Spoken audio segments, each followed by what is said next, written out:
Phil, you mentioned that, and Carla taking over the Czech female team.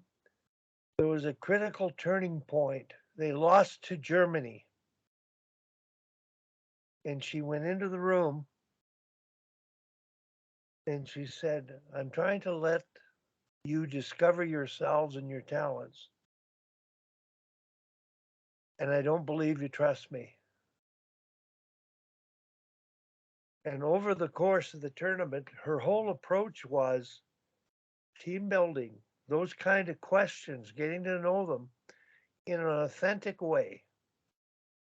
She sincerely knows them well. They began to appreciate her more.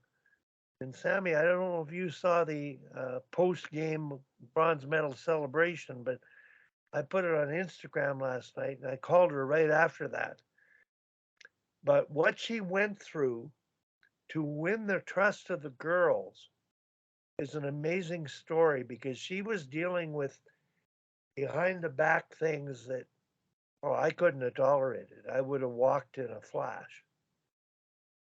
So, and you don't know those things are going on, but her ability to, at that critical moment, losing a game, to build trust, and it just, you learn to handle things the right way, and she's got a good sense of that. They got clobbered by the U.S., and her captain yelled at her on the bench. And Carla, will deal with this later. The time isn't now. And after the game was over, they'd given up 2 goals in the first 2 shots, 5 goals in the first period. Bad start.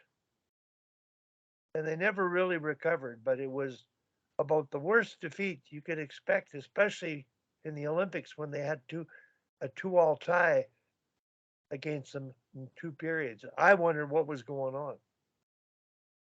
But after that game, that player that complained vocally apologized to her.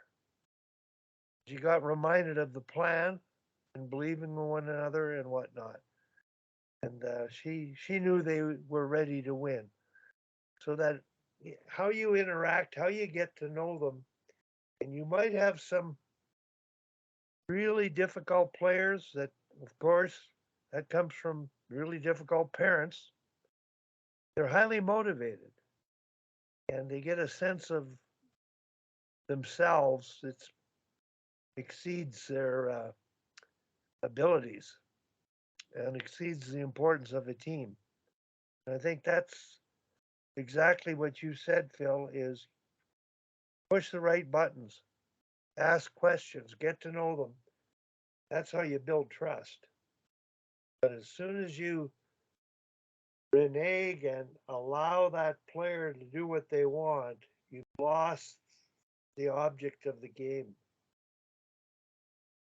It isn't winning that game. It's learning what it takes to be a better performer, and you're not going to win every game. You're going to learn from what you win. So what do you learn when you win games? When you double shift the best players, and that's something that very few people are happy with. And I think the mission statement exercise deals with that in spades. Not here for the outcome. You're here for the process and what it'll teach you. So thanks very much for that, Mr. Whitney. It was excellent. Sammy, any thoughts? Does this happen in the youth hockey girls game? Your kids are too young for it? Or do you see it? I mean, I certainly see it throughout the game, but I am excited to tell the Sharks that Billy and I are officially U9 coaches. It starts in 2 weeks, house league. So very excited about that. I don't know that Billy's as excited, but he's forced into it. I think it'll be so great to have Billy as a sledge hockey player on the ice with these little girls. The life lessons that they're going to learn from him are going to be incredible. So, yeah, I'm just super pumped about all of the other aspects of hockey, because that's what my daughter loves. Nothing to do with on the game, the actual X's and O's. And we said to ourselves, we'll give her one more season because she really does hate it right now. So it's, as a parent, how much do you push and how much do you allow them to, gravitate towards what they love? And so we are allowing her to do that as well. And we're giving our passion and our joy one more season for her. And hopefully we can show her that hockey is a lifelong love, and that my dream is if she can play on a rec hockey team with me when she's 20 and I'm 60, that would be amazing. So